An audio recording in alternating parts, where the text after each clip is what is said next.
Viewer discretion is advised. You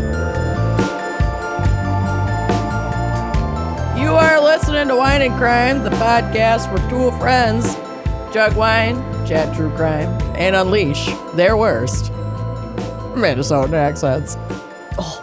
I'm Amanda. I'm Lucy. And this week we do indeed have a very special, a very lucky fan pick from our love, our light, our girly pop, Jess Weaver. Oh, Jess. Who has requested we weave some tales of lottery crimes. Lottery. Bro. Always thought I would want to win the lottery, but you read stories like these and you kind of don't. Yeah, no. Jess originally wanted me to cover some like lottery curses. Yeah.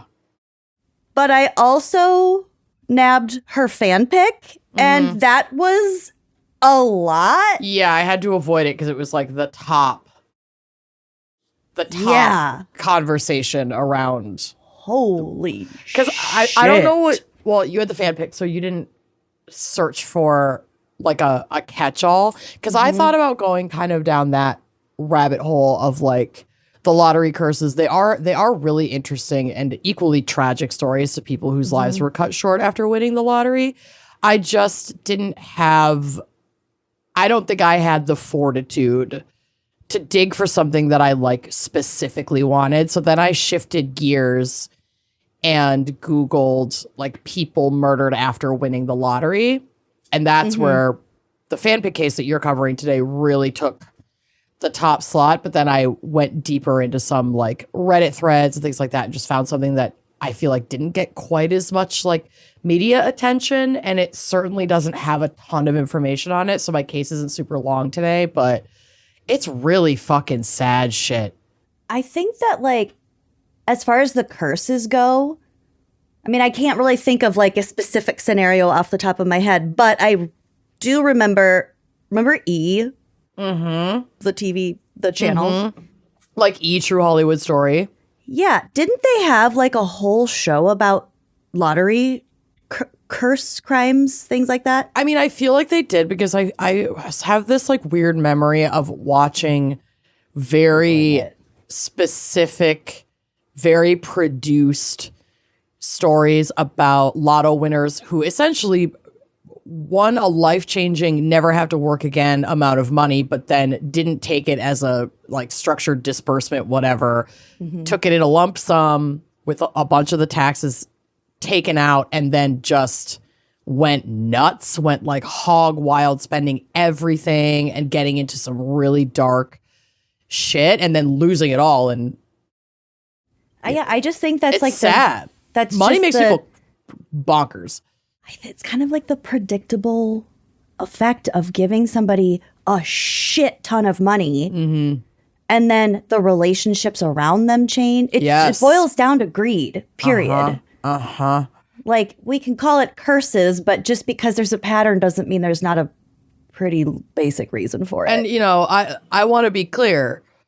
Obviously, if you or someone you know is struggling with gambling addiction, there are absolutely resources out there for people who are struggling with gambling addiction. If you just need somewhere to start, 1-800-333-HOPE, or you can text the word HOPE to 53342, and they have a 24/7 helpline. So you can get, you know, a little help if you're in like an acute situation. You need to speak to somebody who can maybe help you navigate like getting out of a space that you know is not aligned with your recovery. Or if you are, you know, wondering like, what do I even do? Where do I even go to get help for this? They can help you connect with resources on a local level that are specialized in this type of addiction. But my case isn't even about that. It's just like there's so much about around the lotto, like a lot of dark shit around the lotto that you could have entire serialized podcasts about, not just like crimes and things, but like tax ramifications and how lotto is funded and like what the state makes off of it. It's like it's crazy work. Yeah. It's crazy. I work. wanted to get into that kind of stuff because like, why the fuck do we have state lotteries? It's got to generate a ton of money. It absolutely does. Yeah, otherwise there wouldn't be a reason for it. But like, I don't know. Bottom and I line, want to scratch off as much and a random trip to the casino as much as the next person. But I also my God, know I love scratch offs. I know you do. But I also That's know the I have to be closest I real am careful with that shit because I could so easily have a gambling addiction. It could happen. I see it all the time. My impulse control Vegas is for your limited. bachelorette party. Yeah, and I was good. I brought a cash bank. I mean, I spent money on things that weren't lotto that I could have not spent money on. I'm not going to shoot on myself. I could have made a different choice, but here I am. Regret? But no. Those earrings are stunning. They're amazing. They're so beautiful. So yeah, I mean, it's a lot. I'm also not well because I'm running on no sleep for reasons entirely of my own creation. What did you do? Okay.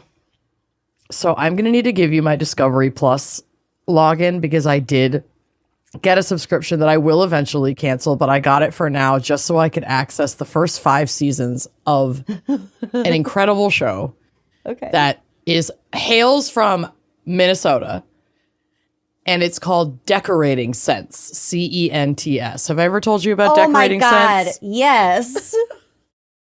You stayed up all night watching that goddamn show. Bill and I packed the Puffco dab machine. No. And went to the moon. Played like 2 rounds of Lego Party on Netflix and then settled in with some old episodes of Decorating Sense. And I was screaming. He hated it. He hated every minute of it. I was losing my ever-loving shit and like sending videos of it to Robbie because he's the only person I know who's awake after midnight. And certainly not me. I was so amped up that I didn't fall asleep till like 3 a.m.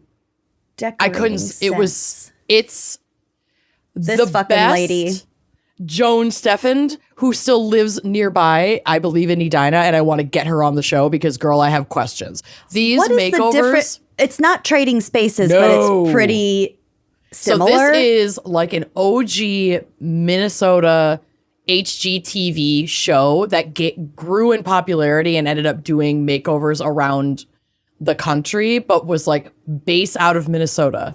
And it's less of like a makeover show and more of a decorating show. And each show has 3 segments. So it opens with a full room redecorating, and they have a budget of $500. So it's everything's meant to be very accessible and on a budget, which I love. But the choices that they make, not just once or twice, but pretty consistently throughout the series, are inexplicable. Every time I watch an episode, I feel like I'm less connected to reality. It does something to my brain where I so can't comprehend why they would make the choice they made in that decoration that I feel like nothing is real. Because no reasonable person would do something like that. And they just lean into it. And the host, Joan Steffand, is a little doll baby. She was like a news correspondent for Care 11 for years and then moved into this. She's a spectacular host, but they will DIY stuff and completely fuck it up and just leave it all in. Nothing gets cut. The editing is diabolical.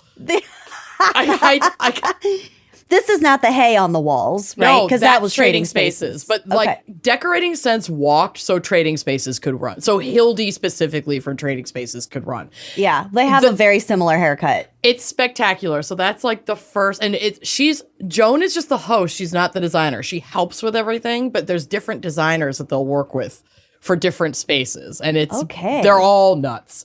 And so the first section is that like $500 redecorating, which is my favorite part. It's what I always watch, and then sometimes I'll just skip the rest of it. Then the middle section is either from trash to treasure, where they'll like go somewhere that has a bunch of junk, and they'll show you how to make that junk into different junk. Yes, yeah, but none of it's good. Oh, okay. You won't be inspired by any of it. It's unbelievable. It looks like there's a guy on TikTok who watches these. Oh, yeah. This has gotten a big resurgence in the TikTok-averse. Okay. And I guess people even reached out to Joan not that long ago to be like, how do you feel about all of this coming up from the archives and everybody kind of like ragging on how insane this show is? And she's been such a good sport about it. And she like launched a little website and has her own merch that's like, I regret some of my choices or things like that. It's like so funny. I want to get her on the show so bad. All right, I found a whole article about her reaction to the resurgence. Yeah, it's incredible. I'll send it and to then you. the third segment of the show is a $0 makeover. Well, they'll go to somebody's house and this person has a room that has like random shit in it that they're like, I don't really know how to lay out this room. I don't know what to do with it. So they'll do a makeover using only things in the room and then other places in the house. So they go cannibalize like shit from other places in your house and just go, this lives here now. And then rearrange all the furniture in 9 times out of 10, the most nonsensical, not functional ways I've ever seen. They were really into everything being at an angle, nothing being like flush with a wall. It's shocking. It's the wildest. And I have conspiracy theories about the $0 redecorating because I've seen some episodes where the homeowner will be like, come to my basement. I have a brand new rug that I've never opened that's like rolled up and leaning against my washing machine where I always keep it. And it's like, bitch, that rug has not been leaning against your washing machine for years. How are you doing your laundry? Like they'll have all of these resources in the garage or the basement that they just had lying around. Well, you know, good spontaneous television is hard to come by. Yeah. So sometimes things need to be staged in a basement. So to circle it back to my addictive personality, this is my current addiction. I love it so much. I can't fucking get enough of it. I want to mainline it directly to myself every minute of every day. And I cannot wait for going to my sister's for Christmas because I'm going to get them blasted and we're going to watch it and they're going to love it. So I'm going to give you my login that would for be Discovery a fun room Plus. to be in. Yeah. Your fucking family getting high and watching something ridiculous like Design Sense or whatever. What we often will go to is old episodes of Supermarket Sweep. And we'll just get super high and watch OG Supermarket Sweep and like yell at all of the ladies who claim to be roommates who are always competing on that show together. I love them so much. Just running for their lives. Running with their for their fucking lives. Taking a corner too quick and sliding. And making some really stupid choices, like not going for the big grabs first. Like, why are you fucking around with the beans, the bulk beans? Like, those don't make you money. Get that shit out of your cart. Find the giant Tootsie Roll that says like $50,000 on it and put that fucker in your cart. Then get straight to the hams. Like, what are you doing? Get to the hams. The cheeses. You were supposed to be training for this. Anyway. Do you think that really strategy fluctuates with the economy for that show? I would like have right to now, imagine. beef prices are crazy. They're through the roof. Yeah. So are potatoes.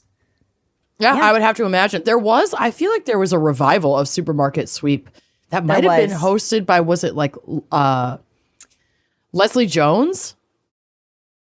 I don't know. From Saturday Night Live, formerly? Somebody suggested that Corey do Supermarket Oh my God. Sweep, and, like, I would die to see kind him on of there. like close to applying. I don't know. Should. Don't let go of the dream.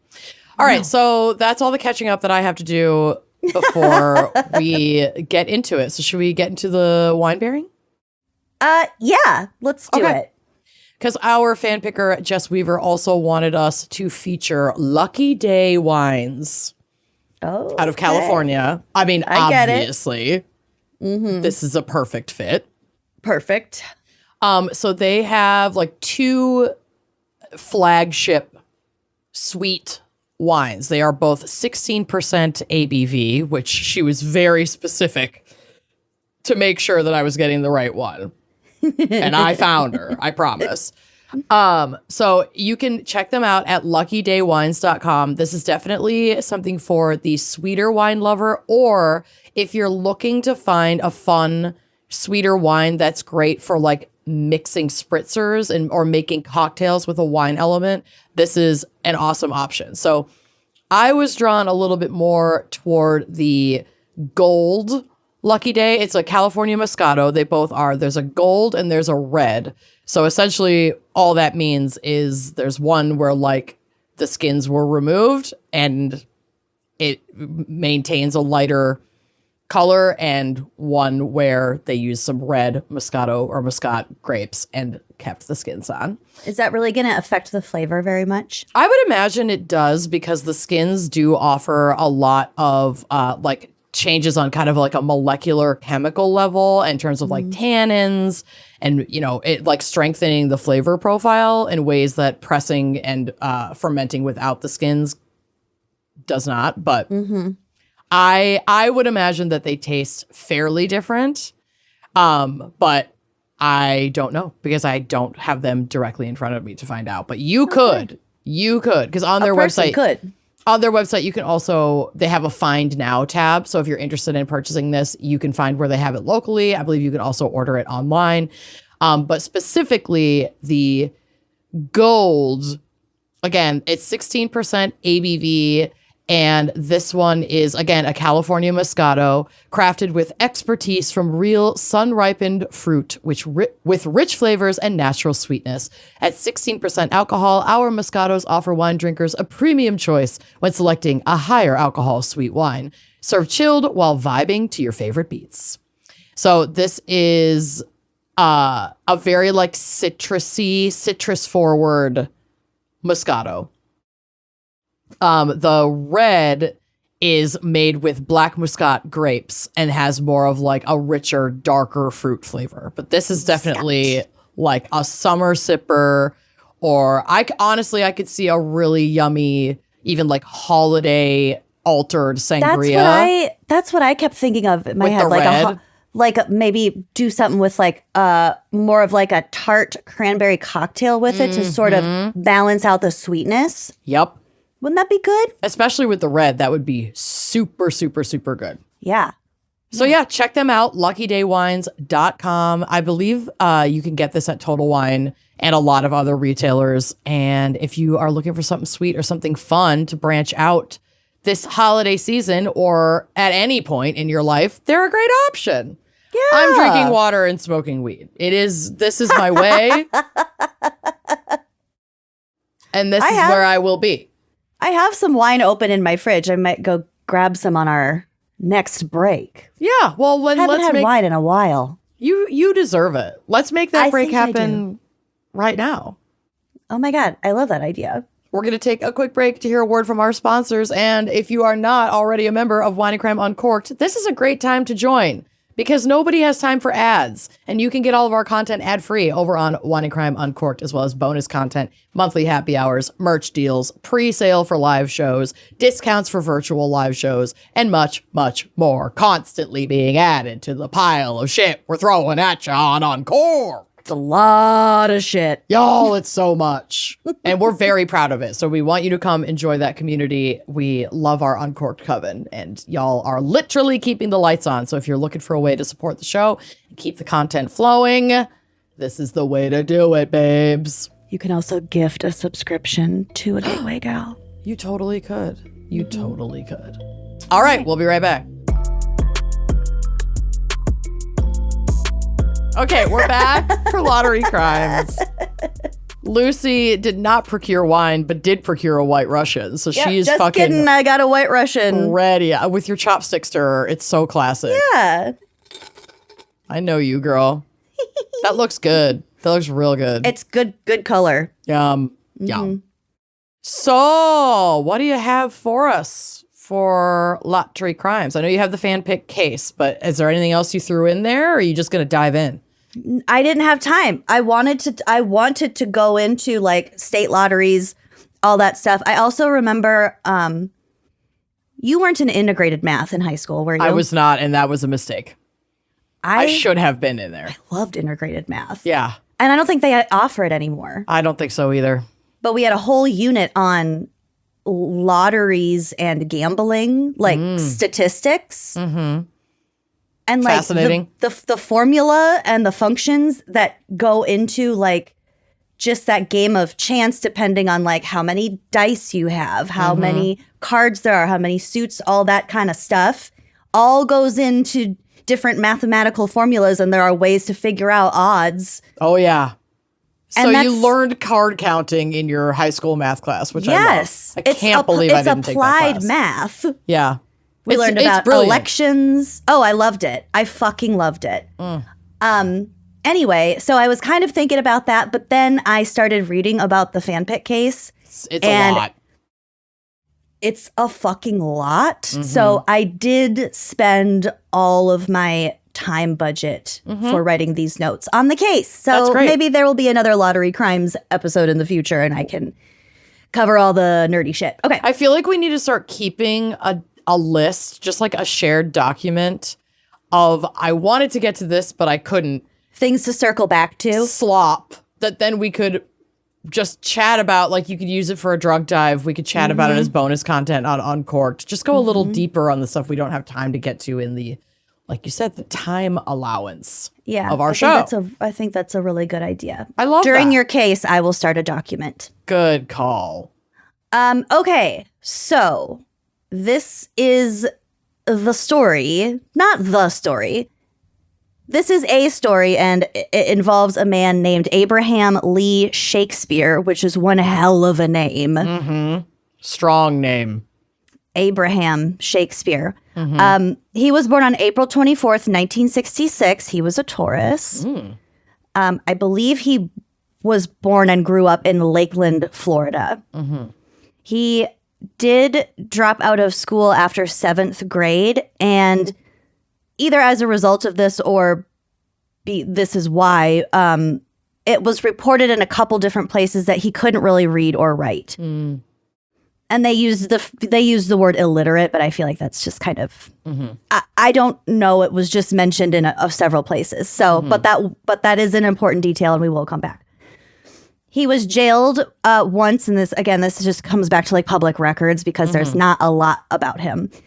He was jailed once in adulthood after being convicted for some burglaries. And so because he had a criminal record, he worked various like casual labor jobs, primarily on and off as a sanitation worker. And I believe in 2009, he had 2 children. Okay. It's also worth noting, I think, that he is a black man. And the other primary character in this story is white. So on Wednesday, November 15th, 2006, Abraham and a coworker of his named Michael Ford were on their way to Miami, presumably for this sanitation, something to do with their sanitation work. So they're on the road, they're driving, they stop briefly at a convenience store in a town called Frostproof, Florida. Oh, I kind of love that. Not gonna lie. Like it's petty and shady in like a cute way. Frostproof. That's cute. Kind of fun to say. Frostproof. So they stopped to get just like drinks and cigarettes. And so Abraham stayed in the car. Michael got out of the truck and asked him, hey, do you want something to drink? You want a pop or anything? Right. So Abraham says, no, I'm good, but can you buy me 2 lottery tickets? 2 $1 Florida lottery tickets, which he paid for. He paid Michael $2 for the 2 tickets out of the $5 that he had on him that day. Okay. And as the name of this episode would suggest, he won. Yes. He won the lottery. He won $30 million. Holy shit. From the Florida lottery. But again, with the lump sum and the tax stuff. Yeah. He ultimately chose to take the $17 million lump sum payout. And good for him. I hope you quit your job immediately. Really? Yeah. He was reportedly very generous with his winnings. He helped friends and family pay off their mortgages. If somebody reached out to him and was like, I have to bury my mom. I have to, pay for my kids' school. He was helping. He was helping his people. And oftentimes he just gave money to those who needed it, including strangers. He seems like a very warm and generous man. He moved out of his working class neighborhood in Lakeland into a gated community in North Lakeland in January of 2007. Several months after his lottery win, apart from a purchasing a $1 million home in North Lakeland.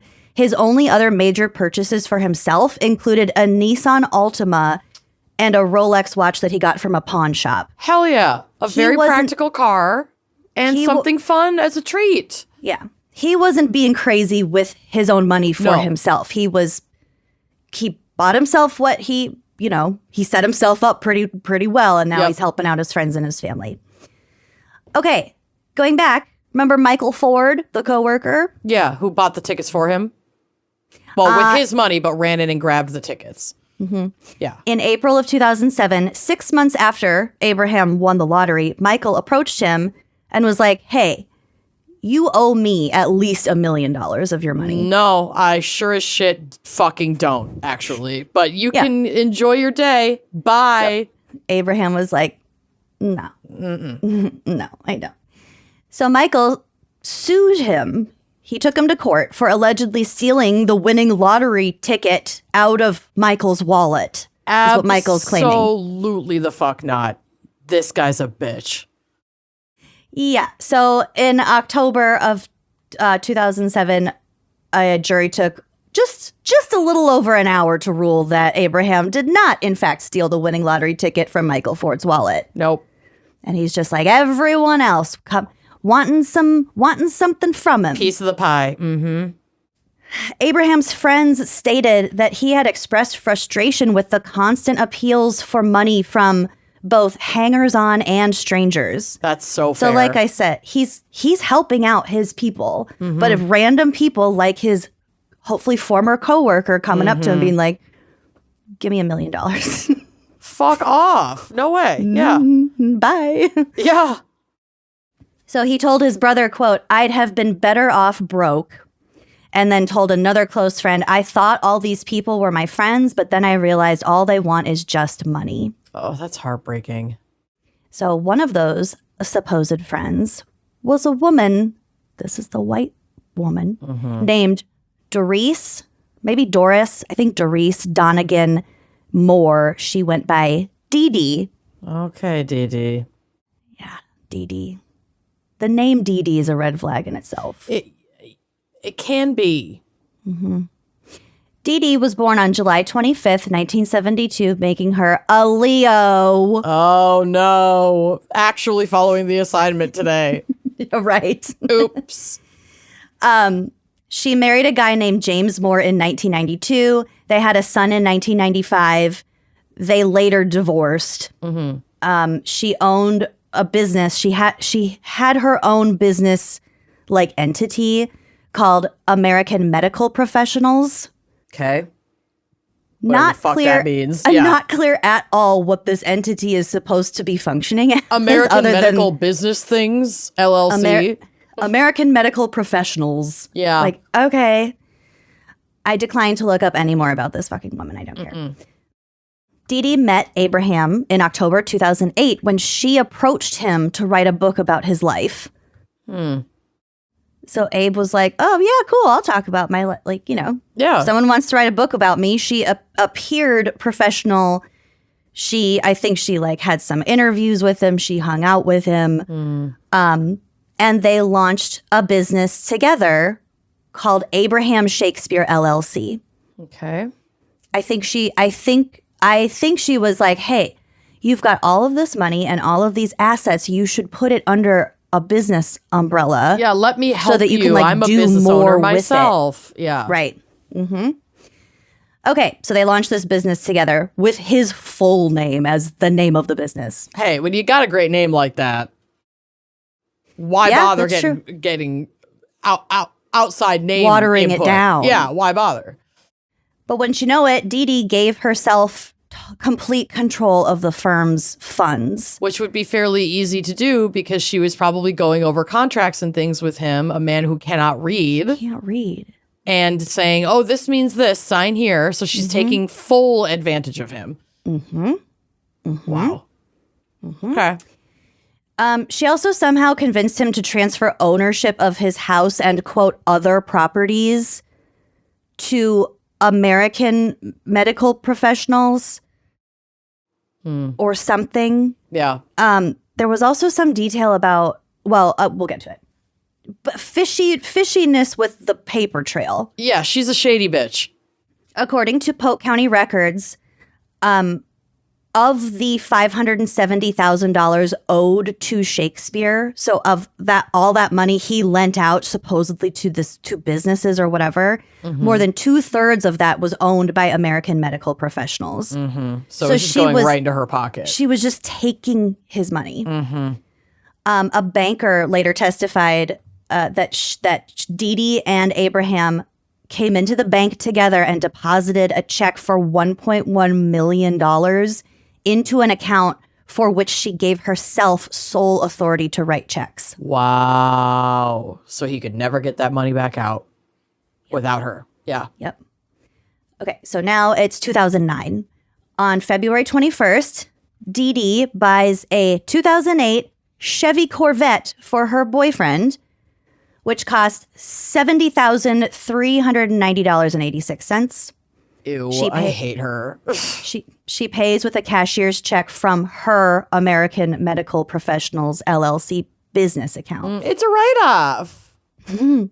On March 2nd, so like a week later, she buys a 2009 Hummer for about $90,000. She sucks. Her taste in cars sucks. I really wanted to know what colors these cars were because I bet you anything they were like blue and yellow. Right. Something really obnoxious. Yeah. For sure. I mean, good luck making a Hummer look classy, but there's a difference between like a black one and a green one. Right. Like a neon. Anyway. I'm here for it. Did I tell you? I love a fun colored car, but this person sucks ass. I don't care. I told you about the Jeep that we passed on 35 a couple weeks ago when we were driving up to Minnesota. It was a bright green Jeep with like, oh, okay. It was a white drives a car like that. No, it was a white Jeep with hot pink like trim. Hell yeah. It had an upside down pineapple decal on the back window, and the vanity plate said "Party of 3." Fuck yeah. I loved it. We're reading you loud and clear, mama. Yeah. Message received, honey. Received. Well played. And unfortunately, they were passing me, so I didn't get to like get a look at the drivers or the passengers. I bet they're just a hoot wild and time. a holler. I for sure want a timeshare with them. Yeah. In frostproof Florida. I was gonna say they definitely vacation in Florida. That much I know. Yeah. They go to the adults only resort in frostproof. They go to hedonism. I love Hedonism them. frostproof. I love them. Okay, so she buys the Corvette, she buys the Hummer, she also bought a truck of some sort, and then went on vacation. Great. She would later claim that all of this was just a very generous gift from Abraham. Uh-huh. I believe that all of this added up to about $1 million, and then she also gained control of a $1.5 million annuity, and because I have no idea what that means, I will not be taking questions at this time. But it was a lot of money. It's something that it's like an investment or insurance account where you can create income off of like the interest of it for like regular income. I feel like it's something like that. It's like some sort of like structured payment turning magic finance thing where people with money can turn their money into more money and make income off of more money.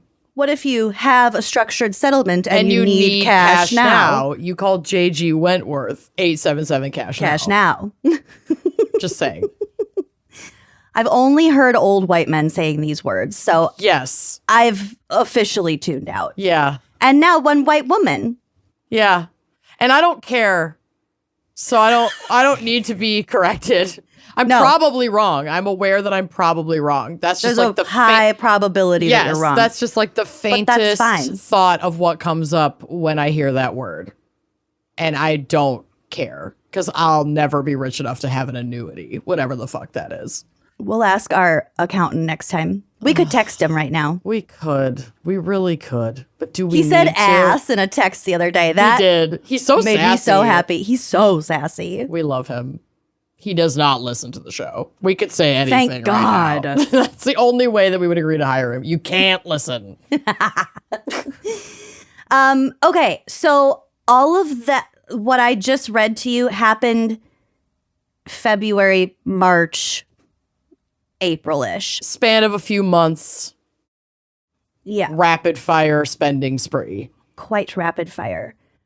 On November 9th, Abraham's family reported him missing, stating that they had not seen him since April.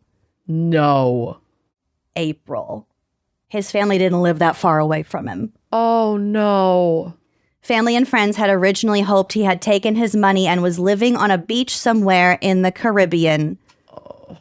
And why might they have had that idea? We will get to it. Yeah, I have a feeling Dee Dee crafted a narrative. Dee Dee is a fucking mess. Mm-hmm. And none of this is funny, but the degree to which she crashes fucked out everything up, is comical. She gets hers because she's a fucking idiot. Okay, so they report him missing in November, and now we're going to rewind back to April 2009 with the timeline of events as established by investigators. Okay. Because a lot happens between April and November and then beyond. So they determined that April 6th was likely the last time that Abraham used his cell phone. Oh, Lord. Okay. Sometime in April, Dee Dee calls James Moore, her ex-husband, and this is according to his later statement to the police. She asked him to come over and dig a hole in her yard in the backyard of her one-story ranch home in Plant City, Florida. I believe the deed of which is under, I think the deed is actually under her ex-husband's name. Sure. But she got the house in the divorce. But the house and she bought the house with Abraham's money. Oh, right. Okay. So the house was paid for by him, but it was under her ex-husband's name, I think, to try to be weird with the paper trail thing again. Probably. So she's like, hey, I need you to come dig me a really, really deep hole. And he's like, cool. I'm not going to ask any follow-ups about this. She claimed that the hole was needed to bury trash and concrete. Oh, because that's what I do in my yard. Mm-hmm. Bury your trash. Right. Also, the hole needs to be 10 feet deep. Right. A very deep hole. Mm-hmm. So James digs this really deep hole and then is called back to the house 2 hours later to fill it back up again. He was at the time being paid to do other yard work for Dee Dee, being paid by her to do yard work. So it wasn't completely out of the blue, but it's okay, comes back, he fills up the hole. But he didn't see what was inside the hole because he said it was dark at the time. Okay, so you're digging a hole for your ex-wife in the middle of the night, and you're just I think he probably dug it through the day and filled it at night. Doesn't matter. Yeah. Either way, but you're question. Raise some fucking questions, guy. Possible he did see what was in the hole. Yeah, I think he didn't want to lose the Abraham's money by way of Dee Dee meal ticket he was potentially on, so he didn't say anything. I have a hard time believing he didn't know at least a little bit what the fuck was going on, especially if the deed to the home was in his name. That adds a layer of complexity and complicitness. He wants to keep his plausible deniability by saying, I don't know, I do other yard work for her. I didn't see what was in the hole. Yeah. Not my business. Not my hole, she paid me to do it. My circus. Not my hole, not my problem. Not my problem. So that was in April. In August, Abe's cousin, his name is Cedric, he delivers a card, maybe a birthday card, with $100 and a cross of some sort which was addressed to Elizabeth Walker, who was Abraham's mom. So Elizabeth later claimed that the signature on the card kind of looked like Abraham's, but it seemed a little bit off. And Cedric also did not tell her who gave him the card. It later came out that he was paid $5,000 to do this, to deliver the card. Well, allegedly. That remains to be seen, but yeah. Okay. Cedric actually would be the one to file the missing persons report in November. So he probably was more clued in than everybody else as something fucked up was going on with his cousin. Also, at some point, Dee Dee fully moves into Abraham's $1 million house in the gated community in North Lakeland, or wherever I said it was. So Dee Dee is first brought in for questioning on November 12th, 2009. This is like 2 days after his family reports him missing. Detectives try to learn how Dee Dee appropriated Abraham's assets, and she tells investigators that, well, he transferred the money over to me like from our accounts, and I just paid him in cash. Yeah. Yeah, I was paying him hundreds of thousands of dollars in cash. It's not weird. A couple weeks later, she's brought in for another interview where she claims that the reason Abraham was taken off of the Abraham Shakespeare LLC account was because he didn't want to pay taxes. That's not how that works, but okay. She also can't give a reason for why the approximately $1 million used to open the account. So I think that was when they went in together with the check. To deposit that check, yeah. Why all of that money was withdrawn just days after Abraham's name was taken off of the account. So, like, you're giving us two different... well, you're telling us one thing, but the evidence we're looking at does not make any sense in the context of what you're saying. Yeah, like, okay, he was taken off the account because he didn't want to pay taxes. Presumably, you still have his and the business's best interest in mind, so why are you withdrawing the money just a couple of days after you take him off the account? Yeah, why is it suddenly all gone, and where the fuck did it go? Yep. So the same day as her second interview, the Polk County Sheriff's Office officially declares Abraham a missing person.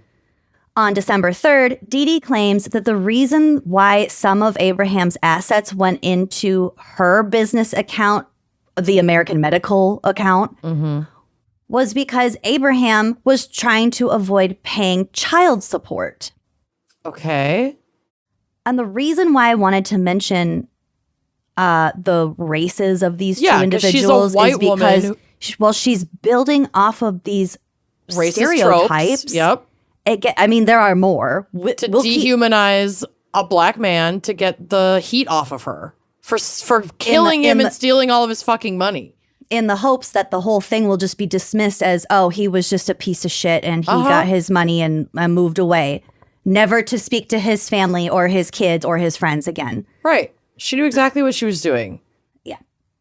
Around this time, Dee Dee, posing as Abraham, writes a letter to his mother, Elizabeth, saying that he's fine. It is such bold work to do something like this after, like, knowing you're being questioned. He can't read or write. That part. She sent his mom a letter yeah, saying, so that I'm part. fine. But even if he could read or write, you're telling all these tall tales about, I haven't heard from him because he didn't pay child support, so he just kind of fucked off into the ether. I don't know where he is. And then suddenly a letter clearing all these suspicions up miraculously arrives when these people have not heard from their loved one for months on end, right after you're being questioned. Like, even if he were not unable to read and write, her audacity... That would be crazy work. What are you thinking? Her audacity is limitless. And she's an idiot. This is the tip of the iceberg of what she does. Great. Okay. She's just a dumb shit. On December 5th, so that's 2 days after the letter to his mom, she sells her 10-month-old Hummer to the friend of an owner of a Chevy dealer for $49,000. Great. So about half what she paid, she sells it to someone who could just get rid of it really quickly. Uh-huh. Also someone who she doesn't know, has no allegiance to her. Of course this is all gonna come out, you fucking dumb shit. Yeah. Meanwhile, Dee Dee is ingratiating herself with Abraham's fucking family. No. Because they're reaching out to her like, do you know anything? Did he say anything to you? Oh. She's like, oh, I feel so bad. On December 27th, she takes his mother out to dinner. Oh, she is sick. During dinner, his mother gets a phone call allegedly from Abraham. Shut up. Hey, it's me. I'm fine. I'll call you back in a couple months. Something like that. Okay. It comes out later that the person pretending to be her son was actually one of Abraham's friends, a guy named Gregory Smith. Oh, it's just, it's so sad. The level of like betrayal and distrust and people that took advantage of this person. Because obviously like that guy is listed as one of his friends.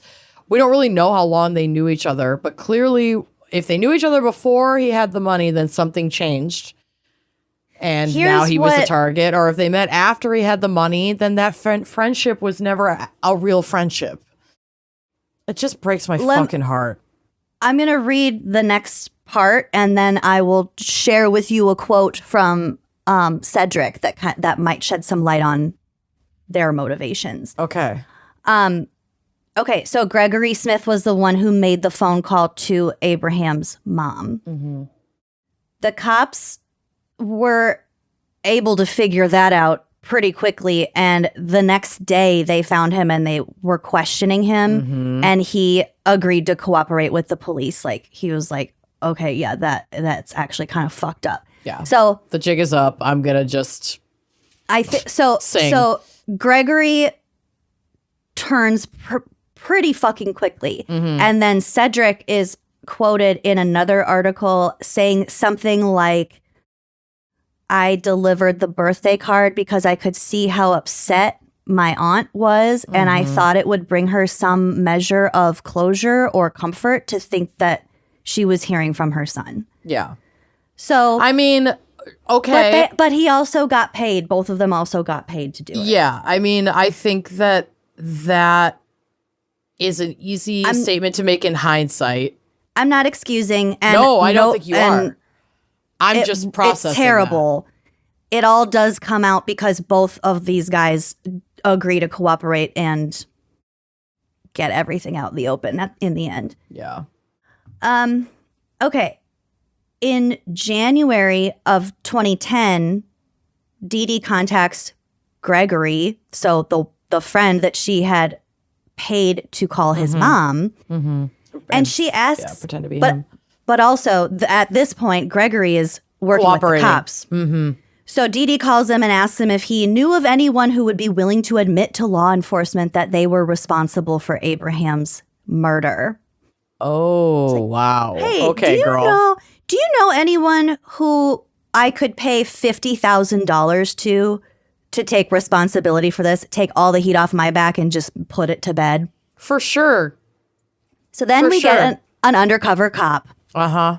On January 21st, Gregory, the friend, introduces the undercover cop to Dee Dee and was like, hey, this is a person who you could pay to take responsibility. He's cool with it. He's legit. He'll help you out. Yeah. But the catch is he needs to know where Abraham is buried to make his story like more believable and everything. That's the key. That's what he needs. He needs to know that to make that would be true. It would be true. 4 days later, Dee Dee shows Gregory. I don't know why she shows Gregory and not the undercover cop, but well, it's possible that it's like, I don't trust this guy yet. You come check it out, and you can tell him, or just so that like she's not having direct contact. Yeah, create more of a chain and not having him, one-to-one. the person she's going to hire to lie, be in her yard. Mm-hmm. It doesn't seem like she would make any move that is like remotely smart, but that does seem pretty logical to not have him come to her house. Yes. Okay, so she shows Gregory the concrete slab under which Abraham is buried in her backyard. Jesus Christ. She also gives him the .38 Smith & Wesson revolver, which she used to kill him. Mm-hmm. That same fucking day, like later that afternoon, Dee Dee goes in for another round of interviews with the cops. And in this interview, she claims the reason she didn't pay Abraham for his house, the one she moved into, was because he had a drug problem and that money was just going to be used to go buy drugs. Yeah, so she's further tarnishing him to make herself look reasonable. And just more to like explain away why he's not here. Stereotypes and just trying to make him sound like a piece of trash. Yeah. On January 27th, 2010, police find a body at the Plant City house on the second day of digging. It's taking them so long to dig down. It was found buried under 9 feet of dirt. Wow. Which was under the freshly poured concrete slab. Mm-hmm, mm-hmm.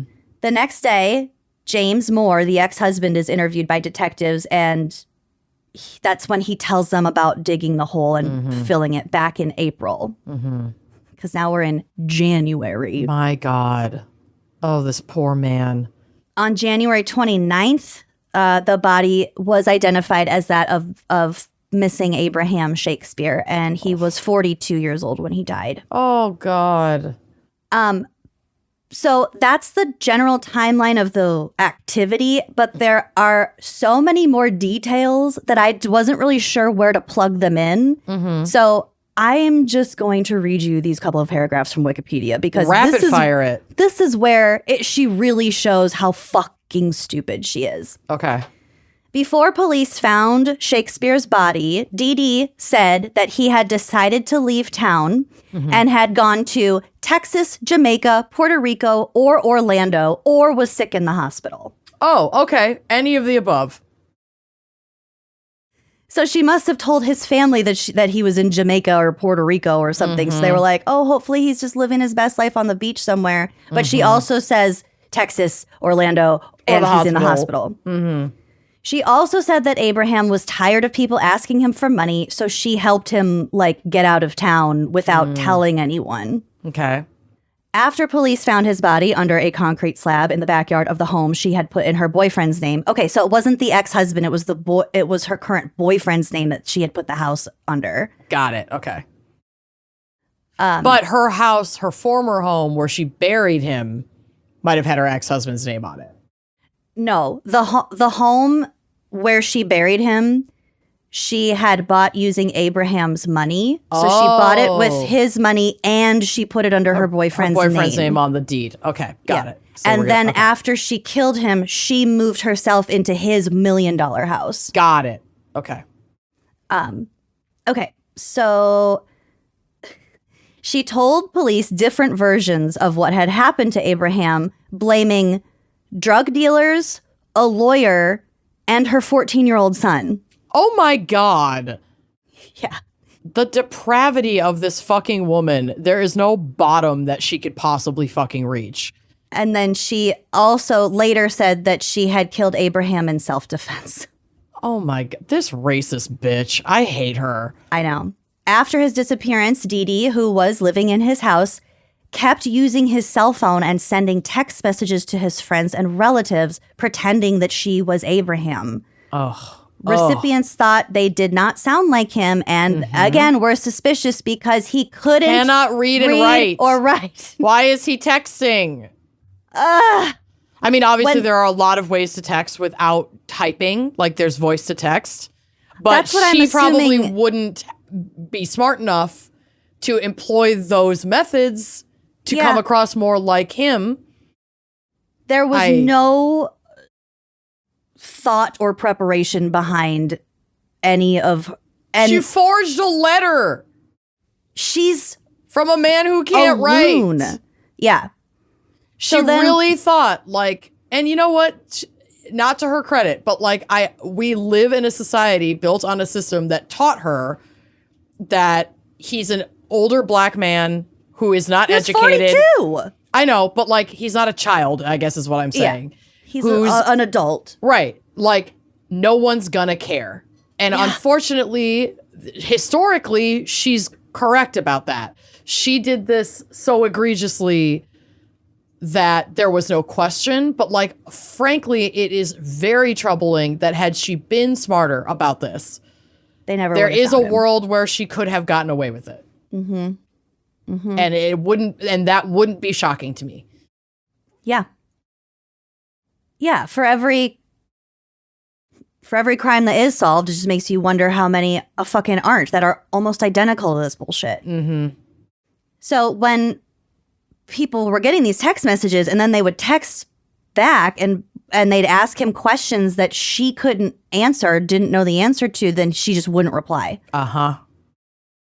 So during the same time that Dee Dee was trying to make it appear as though Abraham was alive, she tried to find a person who would take the blame for his death for $50,000. Simultaneously. My God. She also offered to pay someone to dig up and move his body to another location. I wondered about that, if she would try that.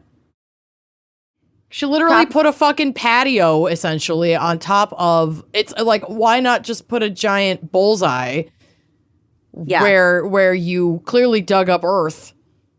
Of course she would be freaking out and wanting somebody to move it.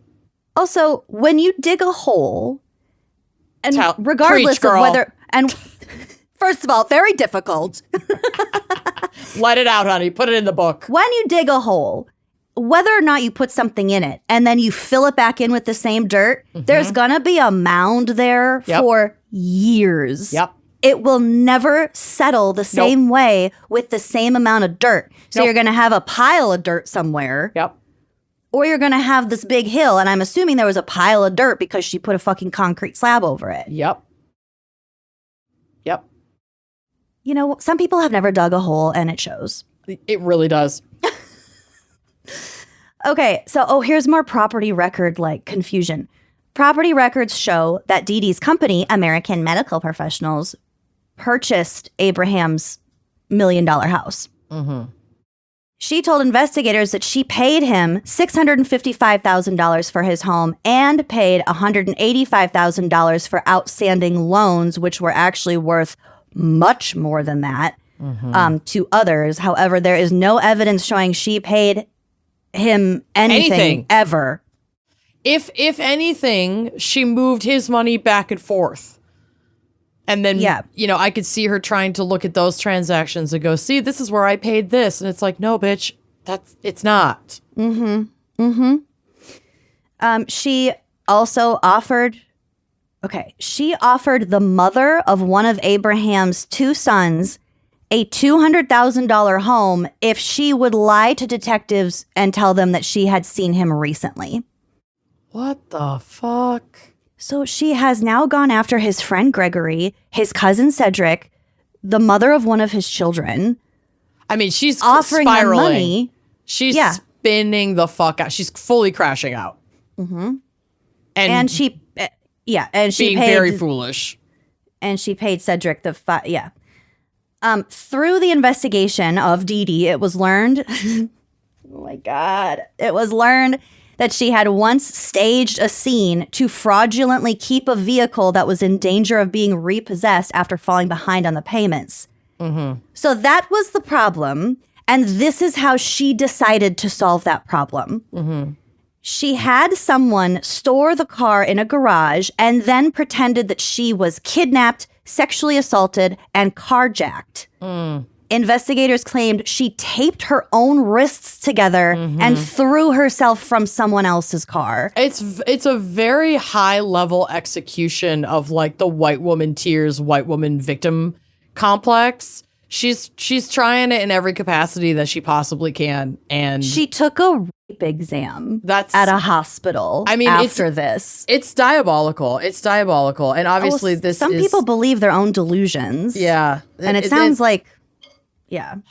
She's one of those. It's fucked up on so many levels. It's racist. It's misogynistic. It contributes to rape culture to lie about things like that. It delegitimizes other victims of sexual assault. It just like, this woman is a domino effect of, problematic's not even the fucking word. She's a deeply violent white supremacist person. Like, she's fucked up. Yeah. She knows what she's doing. Yeah. She later pleaded no contest to the charge and received probation. Oh, great. Okay, so back to this case, because that was a totally separate fucking charge against her. Mm-hmm. On February 2nd, 2010, 10 months after Abraham's murder, Dee Dee Moore was arrested and charged with accessory after the fact because they hadn't gone through all of this shit, found all this shit out yet. Mm-hmm. And she was given a $1 million bail. On February 19th, she's charged with first-degree murder because by now they figured out it wasn't just accessory after the fact. No, not even close. She pleads not guilty and the trial is set. According to the Lakeland Ledger, prosecutors said Dee Dee shot and killed Abraham with the .38 Smith & Wesson when he became concerned about not having access to his funds. Yep. He went to her and was like, hey, this doesn't feel right. This isn't working for me. We need to rearrange some things. They believe that by the time Abraham was murdered, most of his money was already gone. Oh, my God. She had already fucking spent it. She bought those 3 cars and went on a vacation back to back right before April 6th, which is when they believe was the last time he himself used his cell phone. Oh, my God. So what you were saying about like the talk to text thing, I think that they figured out like what was him and what was her from something like that. Right. The Tampa Bay Times reported that during her trial, I mentioned this, but the details. Dee Dee claimed that at least 5 other people were responsible for Abraham's killing. This is during the trial. Yeah. She's like, this person did it. No, this person did it. Maybe this person did it. This drug dealer, it's like, girl, get a grip. So 5 other people were responsible, including a drug dealer named Ronald, an undercover cop named Fearless, one of Abraham's own friends, and then again, her own 14-year-old son. Uh-huh. On December 10th, 2012, she was sentenced to life in prison without the possibility of parole, with an additional minimum of 25 years for possessing a gun in the course of a violent felony. And just never took accountability because she pled not guilty. She's, She still maintains her innocence. Oh, my God. She requested a new trial, I believe, in 2015, 2019, and then again in 2023. Well, her rights were violated. Probably not. But this is a beautiful portrait from the Tampa Bay Times. Well, I'll tell you exactly what her beef is. Oh, God. This is from the Tampa Bay Times. And this is from an article from 2023 after she has requested now her third request for a new trial. In a hearing Wednesday, Moore made the case that she should receive a new trial because her attorney failed to present 2 key pieces of evidence that she believes point to different suspects. So those pieces of evidence are DNA taken from the crime scene and the testimony of Abraham's ex-girlfriend. Okay. I don't imagine that it would be those fruitful, would really and that's why these move the needle too much. And then they didn't. Allegedly, she's filed this multiple times. It doesn't sound like it's ever been approved to go through. And it wasn't this time either. During much of Wednesday's hearing, the judge and attorneys had to redirect Moore as she rambled, including after her attorney called her to the stand to testify. Prosecutors called just one witness, Dee Dee's previous defense attorney, Christopher Bolt, who said, quote, Miss Moore was a management challenge. Yeah, I can imagine. She was prone to non sequiturs. Mm-hmm. They called her previous lawyer to come up and be like, this bitch does not need another trial. No. I love that. Yeah, that's pretty telling.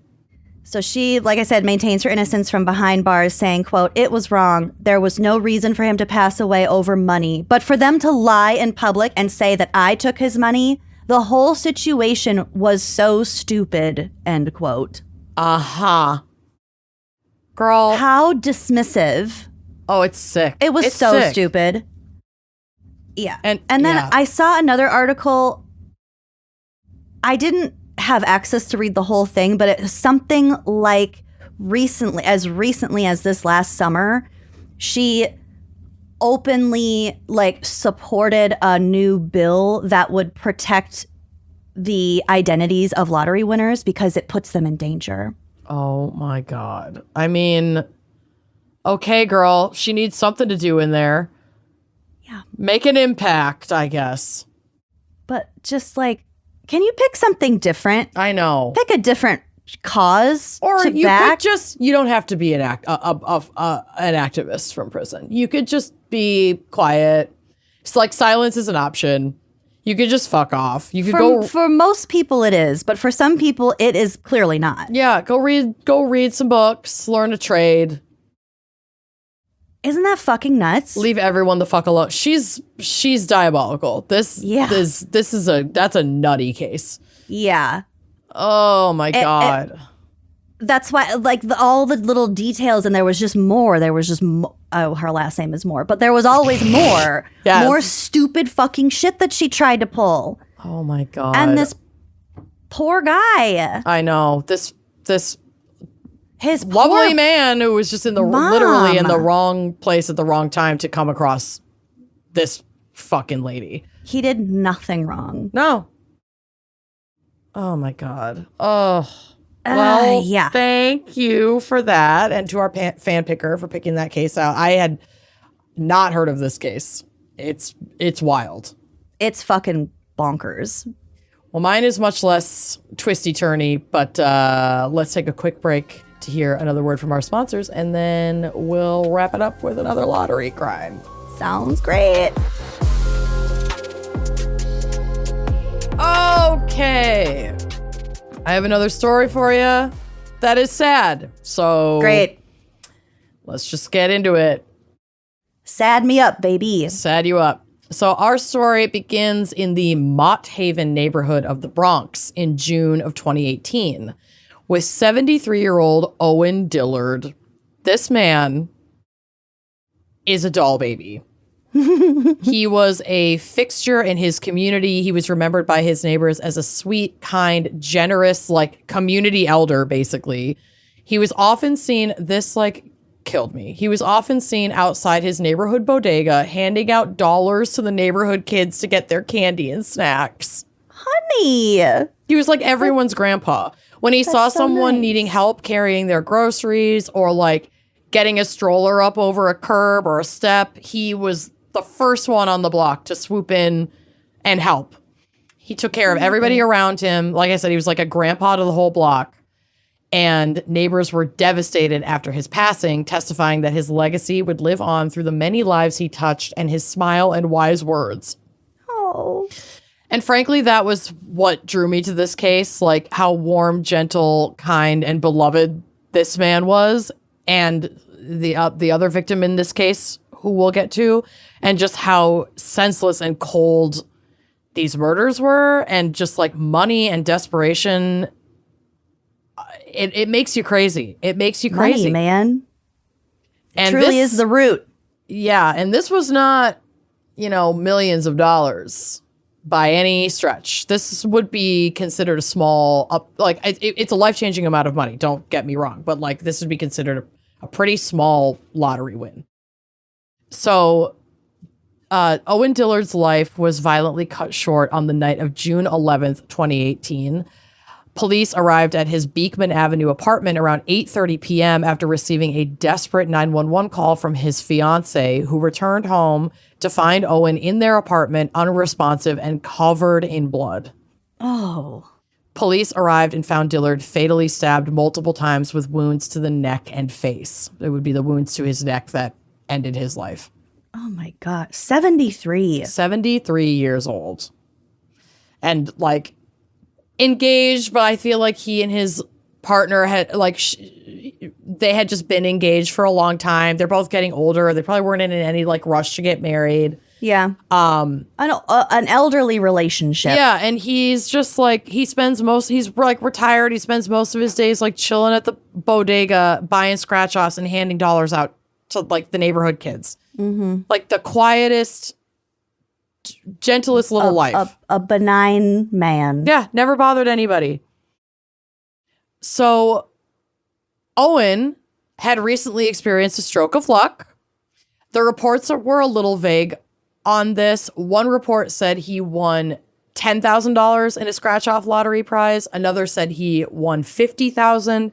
Another said that he had, in the last like year or so, consistently playing his scratch-offs, gotten both a $10,000 win and a $50,000 win, which I don't even know what that would be after taxes. But like, yes, that's a lot of money, but it's not millions of dollars. That's like it's not a $30 million jackpot. That's like the fiance and I could maybe have a nice vacation or like go elope somewhere or have a nice little wedding and put the rest, in a high yield savings account, and we're old and we can chip away at it for the next few years, whatever. It's not like he's a fucking multimillionaire. Mm-hmm. Didn't really change your tax bracket. Not really. So he won this lotto prize on a win for life ticket, and crucially was thought, or allegedly, I guess, kept the cash inside his apartment.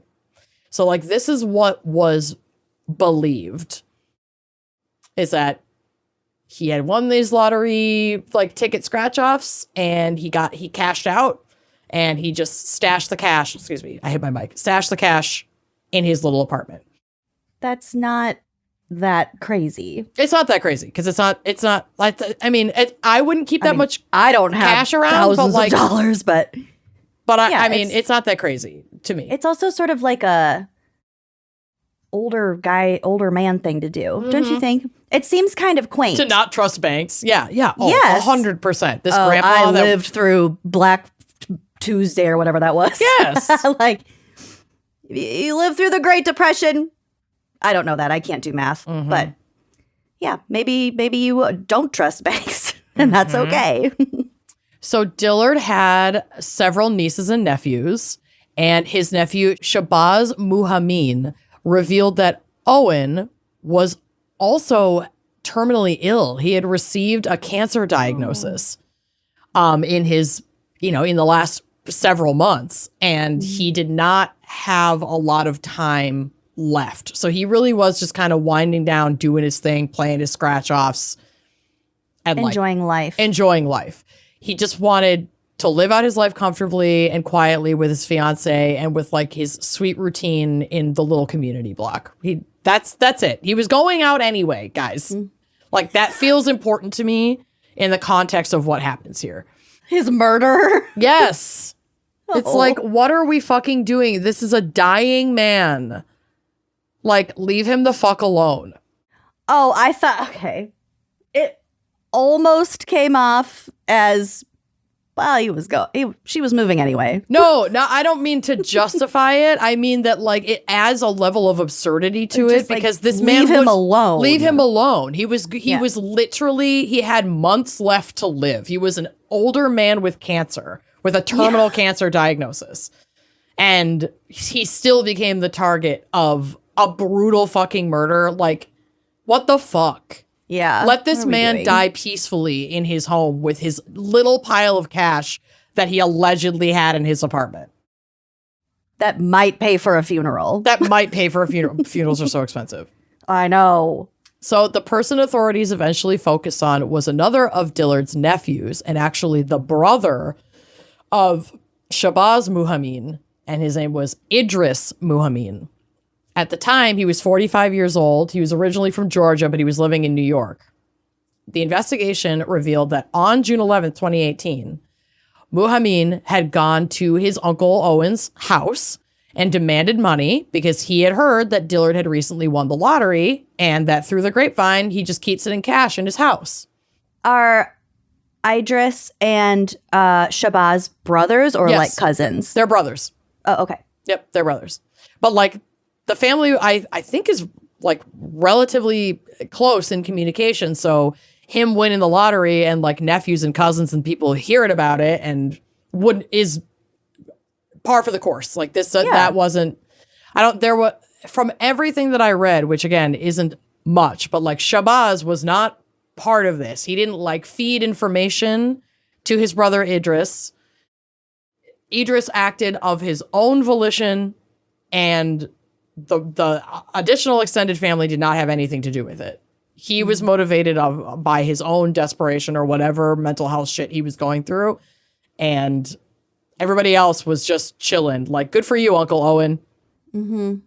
You know, do your thing. Not everyone thinks I'm going to go rob my uncle and kill him and take $10,000 or however much. Right. So he goes to his uncle's home and he demands money because he'd heard about the lottery win, only to discover that his uncle was not, in fact, storing a large sum of cash in his little Bronx apartment.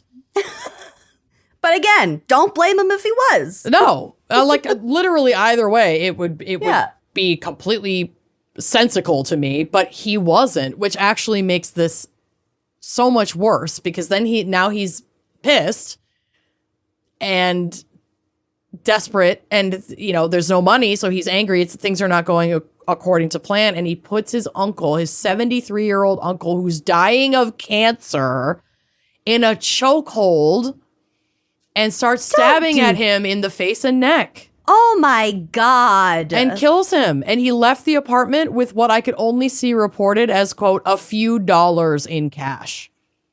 Probably just whatever little bodega candy money he had in his pocket to like hand out to those kids is what I picture. It's like he's not sitting on a $60,000 mountain of cash under his mattress.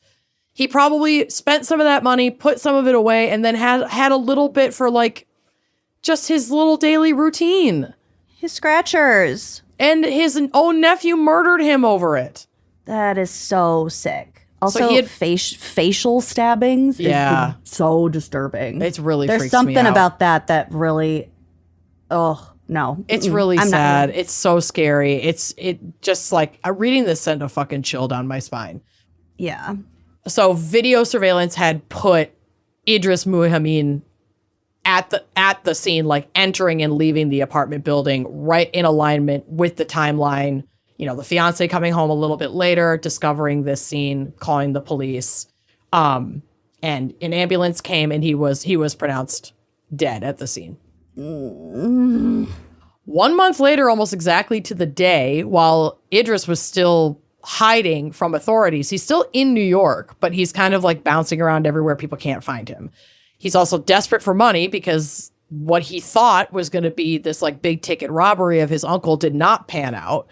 And so I think he's definitely struggling with a lot of mental health stuff, although I don't have any record of diagnoses or any confirmation of anything like that. It just seems to me like that's the only thing I can think of. Like maybe that's me trying to rationalize this, but the family even brings that up. Like his brother brings that up, that they believe that he was not mentally well and like really needed help and still needs help in prison. And we'll kind of get to it, but something's going on with him to be doing this. Makes sense because, yeah, again, not everyone's first response is, I'm going to go kill my uncle. Right. And honestly, like him thinking he's going to get a payout, getting angry, killing his uncle and leaving with a little bit of money, that tracks to me. That's something that, like, whether or not you have some other deep mental health stuff going on, anyone in a really desperate, I won't say anyone, but like people in a very desperate situation could find themselves there and act in ways that they never imagined that they ever fucking could. I literally spent $15 to try and like go, I went into like US court records. I was trying to find more information about if he had a criminal background or anything else that would show escalation to this point. And all I got were like the charges that he receives for these crimes, like where he is in prison, and some like old addresses and phone numbers. Like there was no other court record, at least publicly, that I could access that showed a pattern of this kind of behavior and escalation of violence. Like it's very odd. It feels kind of out of the blue. And I feel like the family Idris's family is pretty like insular about it. This is a pretty awful experience for them. So like they said what they said in court, and that's kind of it. That's all that's out there about it, which I don't blame them for. I think that that's completely fair, and like protect your peace. I can't even imagine having a tragedy like this befall your family, where like not only do you lose an elder in your family, but at the hands of another family member. That would be very hard to process. Yeah. But then, so the month later, he's like evading police, and he commits a second brutal murder of like kind of a loose family friend. Oh. So on July 11th of 2018, Muhammin entered the MNI Security Specialist Inc. office, which is a business that does like dispatches security guards, basically. That's located at East 233rd Street in the Wakefield section of the Bronx. So all of this is kind of happening like in their neighborhood, and the two victims actually only lived like a few blocks from each other. This is very much like this is a string of crimes that really devastated like a tight-knit Bronx community in in New York. So he goes to this security company. Idris is the former brother-in-law of the man who owns the business. So that's why he went to this business. Former brother-in-law. Okay. Yep. So his sister, Idris's sister, was married to the guy who owns and operates MNI Security Specialist Inc. in the Bronx. Got it. So Idris's family believes that he went there to rob the owner who was once married to his sister. So he's like, I'm still out of cash. I didn't get what I needed from my uncle. I have to try this other avenue. So he targets the security business. Shortly after he arrived at the business, he attacked 45-year-old Wanda Rios, an employee at the office. I was a little unclear on whether she was security or like front desk and security, but she was like, she was the one who kind of like buzzed people in and out. And she was working the front desk area, and she was alone at that time that he came there. So the brother-in-law wasn't even there. If she was alone, at least like in that area of the building. I'm assuming it's like in a multi-level office, and she kind of gets people in on the ground floor, maybe directs them to the elevator, whatever, in like a little lobby, and then more of the offices are like away from where she kind of receives, like where reception is. That's what I'm picturing.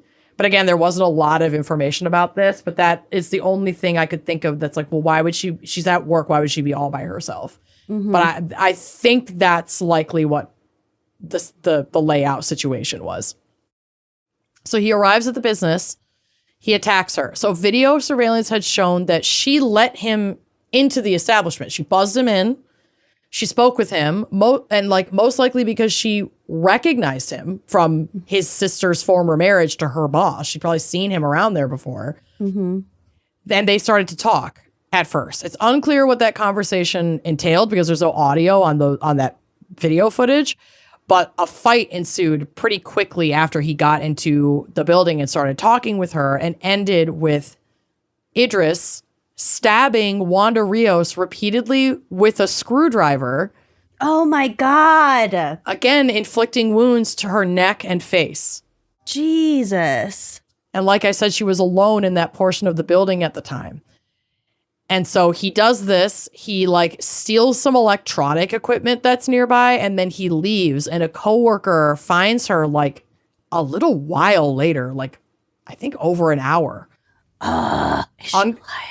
No, she was at least unconscious when she was found. He called for an ambulance. She was later pronounced dead at a nearby hospital. So he killed this woman. Jesus Christ. Yeah. So brutal. So brutal. Horrifying. So again, he fled the office after stealing electronic equipment.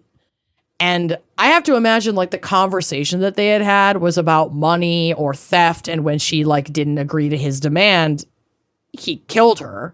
That's like the only thing that makes sense to me. This poor woman, she was a devoted wife, a loving mother, a super hardworking woman. She was loved by everyone in her orbit. After the news of her murder, loved ones and community members gathered outside of her New York apartment with lit candles, praying and grieving together and showing their support to her husband and daughter. Oh my God. This is a quote from ABC New York. Neighbors said Rios lived in the area for decades and leaves behind her husband and 9-year-old daughter. Candles nine. Just a kid. Candles But now a kid sit in who's the old very enough to get the details. Ugh. Yeah, like she's old enough to understand.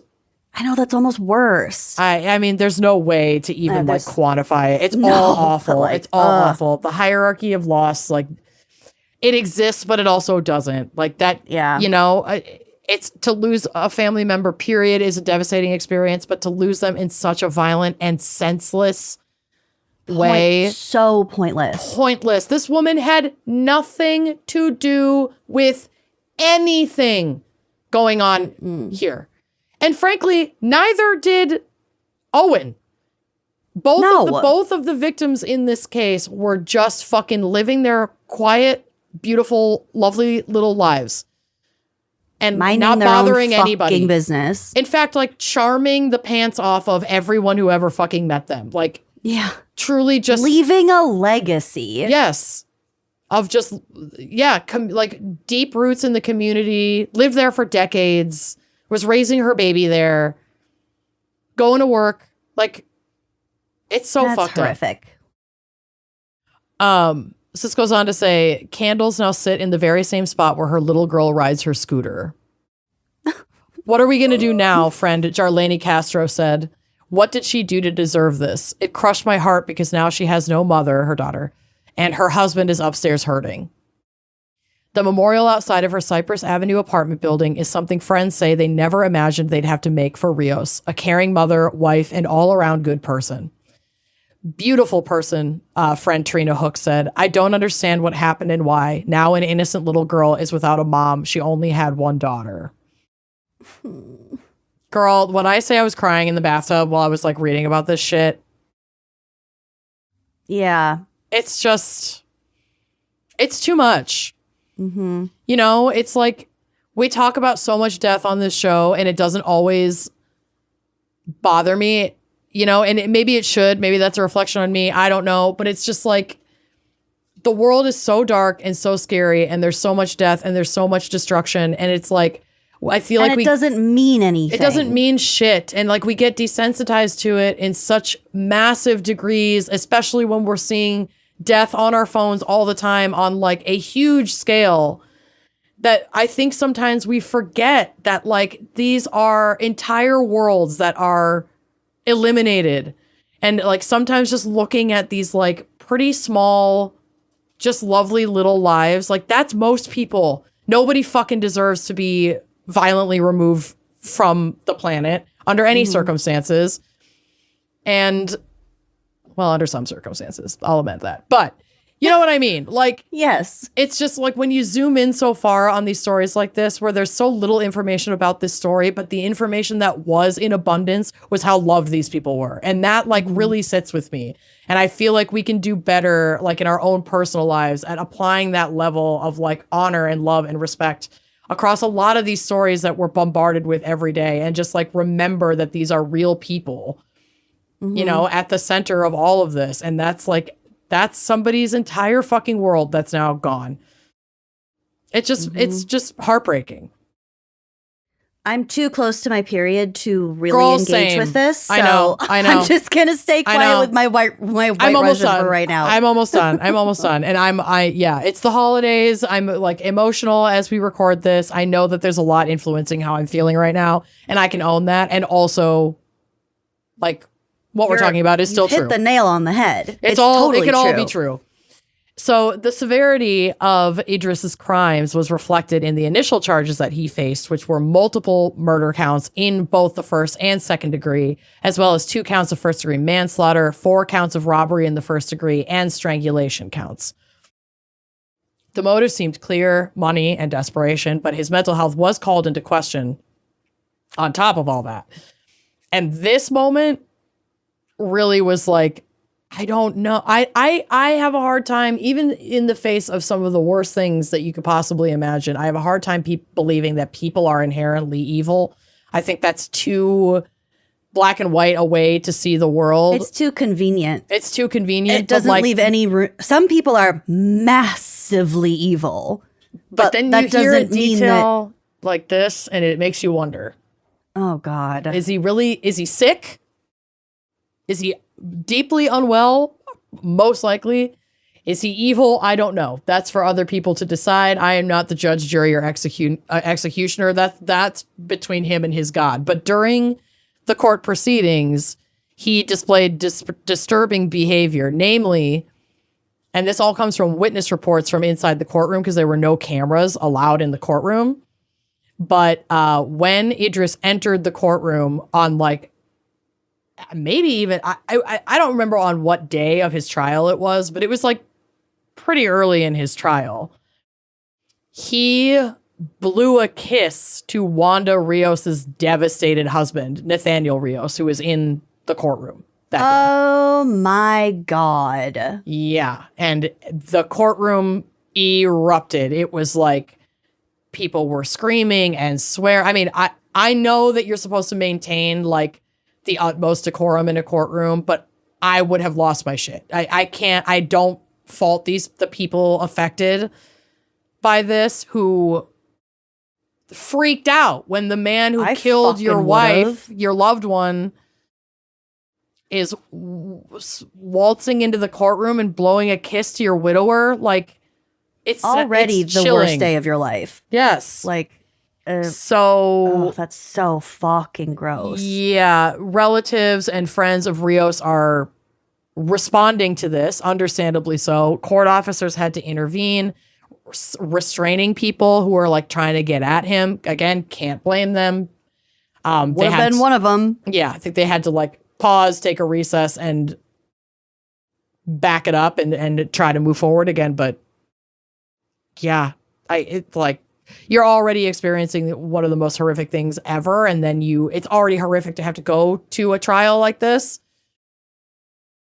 And for that to happen, it just makes me so sad. You can,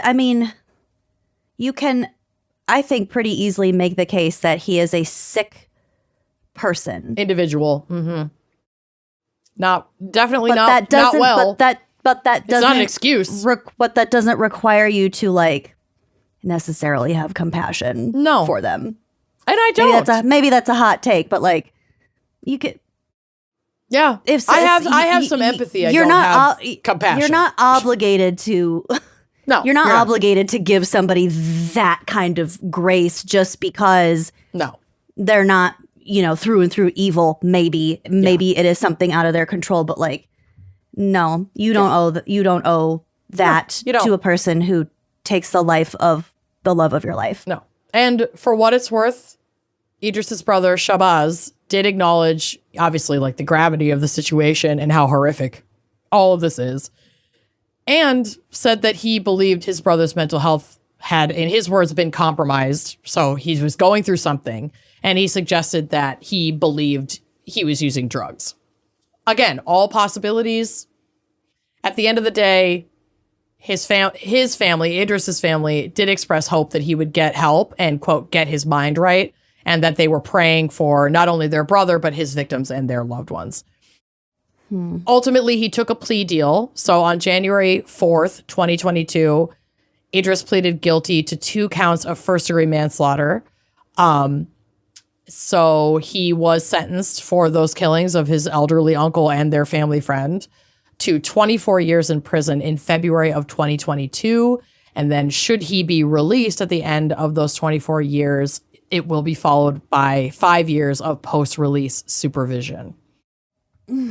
But he was in his mid to late 40s. He was 45 in 2018. He was sentenced in 2022. So 18, he was 19, that 20, old? 21, 22. Yeah. Well, I was picturing him as in his 20s. No, his uncle's 73. He's 45. Yeah.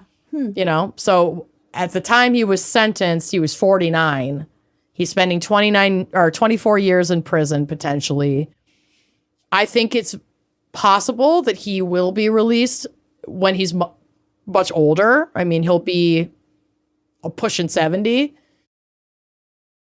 when that time comes, or he'll be in his 70s when that time comes.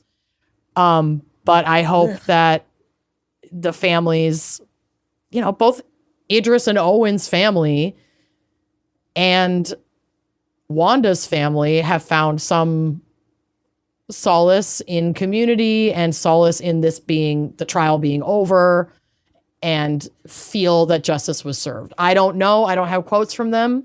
I'm just hoping that they have some semblance of closure so that they can heal from this awful situation.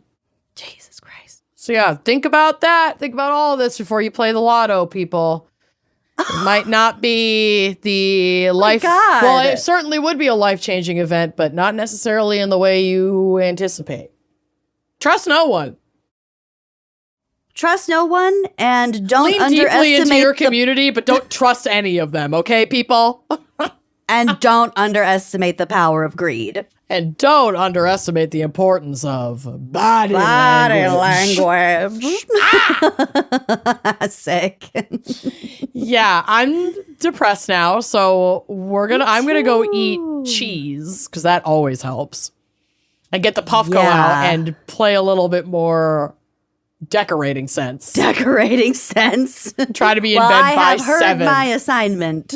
I'm sending you my login credentials for Discovery Plus so you can just watch it. Yeah. Please. I'm going to text them to you as soon as we hang up. You do need it, and I need you to text me when you watch one.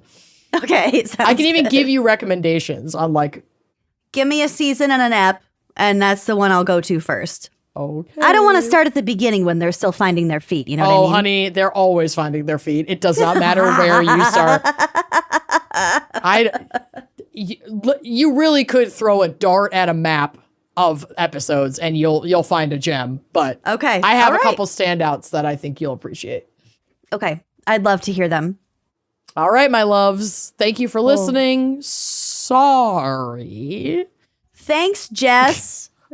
Yeah, thanks, You've really Jess. made us feel so lucky for covering this topic. And stay tuned for the potpourri episode of all the shit we just wanted to circle back to. Oh my God, I can't wait. I cannot wait. Yeah. Okay, all right, thanks for listening. See you next time. Bye. Bye-bye. Like what you see? Check out more episodes and become a member to unlock exclusive content. Yeah, don't forget to like, comment, and subscribe. Bye.